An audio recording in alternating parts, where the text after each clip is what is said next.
بسم اللہ الرحمن الرحیم. السلام علیکم ناظرین. حجاب خان آپ کی خدمت میں حاضر ہے پروگرام لیڈنگ پیپل کے ساتھ. آج ہمارے ساتھ جو لیڈنگ پرسنالٹی بیٹھی ہے راجہ عامر اقبال صاحب. آپ سینئر نائب صدر ہیں راولپنڈی چیمبر آف کامرس کے. سب سے پہلے تو میں آپ کو اسٹوڈیو میں خوش آمدید کہتا ہوں.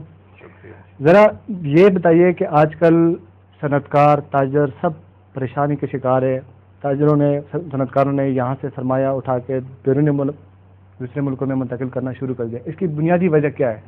دیکھیں, بنیادی وجہ تو اس کی بہت سی ہیں, لیکن جو بیسک دو وجوہات ہیں جو آپ کو سمجھنی ہوں گی. ایک, اس ملک کے اندر لا اینڈ آرڈر کا مسئلہ بہت سیریس بن چکا ہے. وار آن ٹیرر پاکستان پچھلے تقریباً 10 سال سے اوپر ہو گئے لڑ رہے ہیں. میں اس کے اوپر بحث نہیں کرنا چاہتا ہوں رائٹلی اور رونگلی, لیکن حقیقت یہ ہے کہ ہم اس میں اس وقت انوالو ہو چکے ہیں, اور اس کی وجہ سے لا اینڈ آرڈر اس ملک میں بڑی تیزی سے خراب ہوتا گیا. اور ہمارے جتنے اتحادی ممالک ہیں انہوں نے بھی ہمیں بہت اس وقت ہر طرف سے پریشرائز کر دیا ہے. ان حالات میں آپ کو پتہ ہے کہ سرمایہ کار کسی ملک کا بھی ہو, جہاں لا اینڈ آرڈر جس ملک میں ٹھیک نہ ہو وہاں سے وہ ایک دم لے لیا جاتا ہے, اٹھا لیا جاتا ہے. فلائنگ آف کیپٹل کا ایک کانسیپٹ ہے دنیا میں, آپ نے پہلے بھی سنا ہوگا. تو یہ فلائنگ آف کیپٹل ہوا ہے پاکستان سے ایک. تو دوسرا, اس کے بعد جو میجر وجہ ہے وہ انرجی کرائسس ہے پاکستان کی. پاکستان میں آپ بات کر رہے ہیں کہ صنعت کار باہر کیوں چلے گئے. میں یہاں کہتے ہوئے بڑا دکھ محسوس کر رہا ہوں, لیکن حقیقت یہ ہے حجاب خان صاحب کہ فیصل آباد جو پاکستان کے ٹیکسٹائل جو وہ تقریباً 60% سے زیادہ ایکسپورٹ کرتی ہے, اور یہ مانچسٹر آف پاکستان کہلاتا ہے فیصل آباد, اس کے شہر میں 65 دن تک احتجاج کنٹینیوس میں بات کر رہا ہوں گیس نہیں سپلائی کی گئی. جس ملک میں, جبکہ آپ کو شاید پتا ہوگا اس چیز کا کہ تقریباً 25% کاسٹ ٹیکسٹائل انڈسٹری کی وہ گیس کے اوپر بیس کرتی ہے. سو اگر آپ کے پاس گیس ہی نہیں ہے تو آپ کے جو ٹیکسٹائل یونٹس ہیں وہ تو بند پڑے ہوئے ہیں.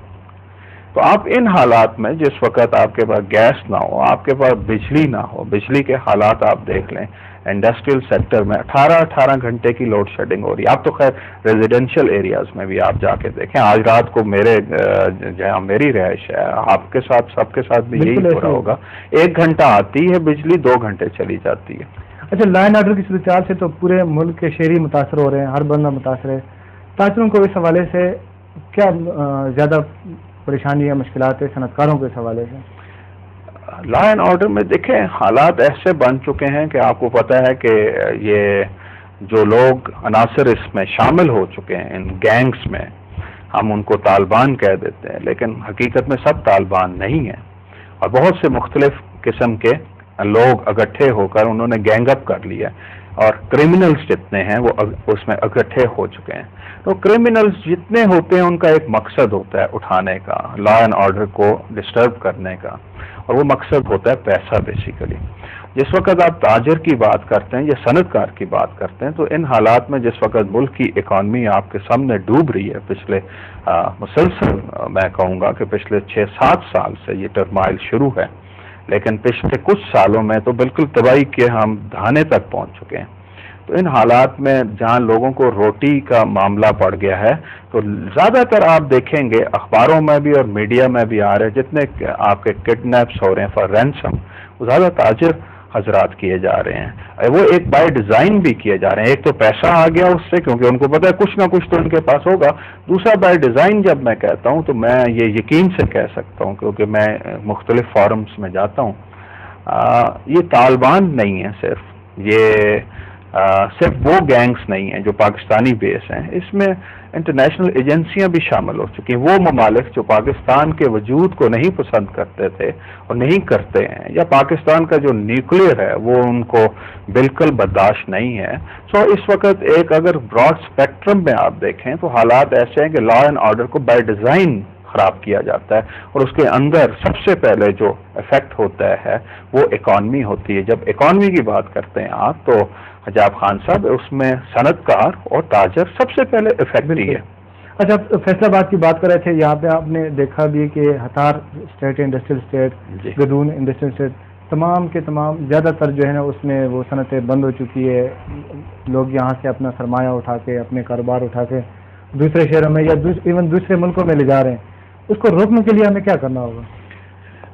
گدون تو ایک ایکسیپشنل کیس ہے، میں تھوڑا سا اس کو اس لیے اجاگر کرنا چاہوں گا تاکہ ہمارے ویورز جو ہیں ان کو سمجھ آ سکے اس بات کی. تو گدون احمد زئی کی جو آپ نے بات کی وہ ایک کانسیپٹ تھا، بیسیکلی ٹیکس ہالیڈیز دیے گئے تھے اور اس کے پیچھے جو میجر فوکس پوائنٹ تھا وہ یہ تھا کہ وہاں اوپیم جو پکایا جاتا ہے اس کو ختم کیا جائے اور وہاں کے جو لوکل لوگ ہیں ان کو روزگار ملے، اور اس روزگار کی وجہ سے وہ جو دوسری ایسی کلٹیویشن میں پڑے ہوئے تھے اس کو ختم کیا جائے. لیکن عملی آپ دیکھیں تو جو پالیسی بنانے والے ہیں نہ وہ اس کو امپلیمنٹ کرا سکے in its true letter and spirit جیسے ہونا چاہیے تھا وہ پلان جو بنایا گیا تھا، اور نہ ہی وہ صنعت کار میں اس میں خود ایک صنعت کار ہوں لیکن میں کہوں گا کہ انہوں نے بھی اس کو مس یوز کیا اس پیکج کو. لیکن اس کے ساتھ ساتھ یہ میں کہنا ضرور چاہوں گا یہاں پہ کہ وہ انڈسٹریلسٹ یا وہ صنعت کار جو ایک جنون طریقے سے سرمایہ لے کے اس ایریا میں گئے تو وہاں پہ جس طریقے سے وہاں کے لوکل لوگوں نے جو گینگز بن گئے اور انہوں نے ان کو بلیک میل کیا، اس نے بھی ڈسکریج کیا. اس کے بعد جب ٹیکس ہالیڈیز کا ٹائم ختم ہوا تو گورنمنٹ کو چاہیے تھا اس کو ایکسٹینڈ کرنا، لیکن وہ بھی ایکسٹینڈ نہیں کیا گیا. اب آ جائیں پورے پاکستان کو اوور آل اب ہم دیکھ لیتے ہیں. اوور آل حالات میں نے آپ کو دو میجر وجوہات تو بتا دی. ہمیں یہ سمجھنا ہوگا ہم ایک کمپیٹیٹو ایرا میں رہتے ہیں. آپ نے سنا ہوگا کہ گلوبل ولیج کا کانسیپٹ آ چکا ہے اس دنیا میں بڑے عرصے سے. اس گلوبل ولیج میں کاسٹ آف ڈوئنگ بزنس ایک بہت بڑا فیکٹر ہے کسی بھی ملک کی اکانومی کو اوپر لے جانے یا نیچے لے آنے میں. تو جب آپ کے ملک میں آپ یہ دیکھیں کہ مارک اپ جو ہے انڈسٹریلسٹ کے لیے یا بزنس مین کے لیے وہ ڈبل ڈیجٹ میں ہے، جبکہ آپ کے نیبرنگ کنٹریز میں، بلکہ میں یہاں کہوں گا ایون ڈیولپ کنٹریز جو جاپان ہے اس میں تو 0.05% تک بھی چلا گیا. 0.5% عام رہا، 1% عام رہتا ہے وہاں پہ. 1-2% کے اوپر انڈسٹریلسٹ کو لون دیا جاتا ہے. یہاں پہ تو حالات ایسے پیدا کر دیے گئے ہیں کہ گورنمنٹ نے کمرشل بینک سے اسٹیٹ بینک کی مانیٹری پالیسی کو جب ٹائٹ کیا گیا، اس کو اٹانومس تھوڑا بنایا گیا اور کوئی آئی ایم ایف اور ورلڈ بینک کا بھی پریشر تھا، تو جب سینٹرل بینک نے آپ کو پیسہ دینا بند کر دیا تو گورنمنٹ کمرشل بینکس کی طرف چلی گئی. اور اس کو آپ دیکھیں کہ جب کمرشل بینکس کو پتہ چلتا ہے کہ ہمیں تو گورنمنٹ کو پیسے دینے سیف ہیں، انہوں نے نہیں، ان کو تو دیکھیں کیوں وہ رسک لیں. دیکھیں جب آپ کسی انڈسٹریلسٹ کو دیتے ہیں تو انڈسٹری چلے یا نہ چلے بینک کا رسک ہے. پبلک سیکٹر میں گورنمنٹ کو دیتے ہیں تو ساورن گارنٹی ہے اس کی آپ کے پاس، آپ کو پتہ ہے وہ پیسہ آپ کو ملے گا، اس مارک اپ کے ساتھ ملے گا. تو کمرشل بینک سے پیسہ وہاں جا رہا ہے اس وقت، گورنمنٹ اس کو جو ہے لے رہی ہے، قرضے لے رہی ہے تیزی سے. اور میں یہ کہوں گا کہ ان حالات میں جہاں لا اینڈ آرڈر نہ ہو، انرجی سیکٹر کا میں آپ کو بتا چکا ہوں، مارک اپ کے ساتھ آپ کے پاس جو بینکوں کے پاس ہوتا ہے پیسہ دینے کے لیے وہ موجود نہ ہو، ان سارے حالات میں آپ خود دیکھیں سرمایہ کیوں نہیں یہاں سے فلائی کرے گا. اچھا، حکومت کا یہ گلہ ہوتا ہے کہ جی تاجر صنعت کار ہمیں ٹیکس نہیں دیتے، ٹیکس چوری کرتے ہیں، اس کی وجہ سے ہمیں پھر ایسے طریقہ کار اختیار کرنا پڑتے ہیں ان سے وصولی کے لیے. تو ٹیکس کیوں نہیں دیتے آپ لوگ؟ اگر اتنی سرمایہ کاری پاکستان میں ہو رہی ہے اس کے بدلے آپ لوگوں کو بھی تو ٹیکس دینا چاہیے. حجاب خان صاحب بڑا اچھا سوال آپ نے کیا اور میرے خیال میں یہ بڑی اچھی بات ہے. ہمارے ویورز جو سن رہے ہیں ان کو بھی اس چیز کی سمجھ ہونی چاہیے. پاکستان میں اس وقت انڈائریکٹ ٹیکسز کی تقریباً جو ریشو ہے وہ 62% پر ہے اور ڈائریکٹ ٹیکسز 38% پر ہے. آپ کو یہ سن کے شاید خوشی بھی ہو اور حیرت بھی ہو کہ تقریباً جو ڈائریکٹ ٹیکسز جس کو ہم کہتے ہیں پروگریسو ٹیکس کہتے ہیں وہ 65% انڈسٹریل سیکٹر پے کر رہا ہے اس وقت. 65%. تو آپ یہ بتائیے کہ اگر 65% جب وہ ڈائریکٹ ٹیکسز میں کنٹریبیوٹ کر رہا ہے تو پھر یہ بھی بات ذہن میں رکھیے کہ انڈائریکٹ ٹیکسز جو لگتے ہیں، آپ بھی کنزیومر ہیں، میں بھی کنزیومر ہوں، میں بھی یوٹیلیٹی بل استعمال کرتا ہوں، آپ بھی کرتے ہیں. انڈسٹری کے اندر جو یوٹیلیٹی بل انڈائریکٹ ٹیکسیشن جب ہوگی تو وہ لازمی زیادہ ہوگی.